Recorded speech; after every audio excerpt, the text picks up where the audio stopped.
The fantasy genre offers so many possibilities for imaginative scenarios and sights, and with his feature directing debut Dust Bunny, Bryan Fuller is interested in tapping into that fear of the monster under the bed that some people had as children. It's a promising idea, especially when throwing a group of assassins into the mix.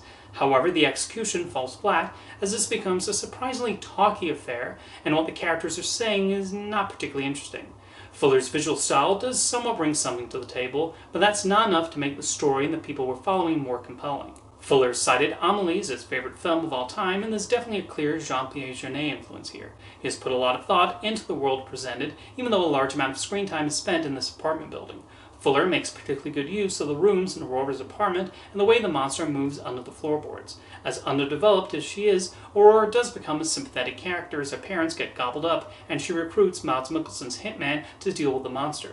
Mikkelsen himself does well in the role, playing him appropriately stoic and concentrated. A surprising amount of the movie is spent on scenes of the characters just talking. Unfortunately, Fuller's script lacks the needed spark to have the dialogue pop, and he largely frames scenes of the characters just talking at a table.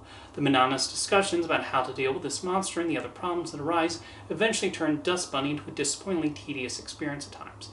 Occasionally, Fuller spruces things up with a colorful action sequence, but they're few and far between. We're constantly told that Mikkelsen is a skilled hitman, but little of the scene shows abilities put to the test. Fuller seems to be building tension for when the monster will pop up next, but Dust Bunny does not earn the build-up towards those eventual scenes. Sigourney Weaver's used a particularly disappointing effect, as she appears in a few scenes and is not given much of a character to work with. She just pops in to offer some exposition and maybe make some cutting remark, and that's it. The movie tries to showcase this hitman underworld akin to the John Wick series, but outside of Mikkelsen it never provides the needed intrigue, and the other assassins don't bring much to the table, despite the best efforts of the actors. There's an inkling of a really good idea in Dust Bunny, but that's betrayed by the script and constant talk throughout.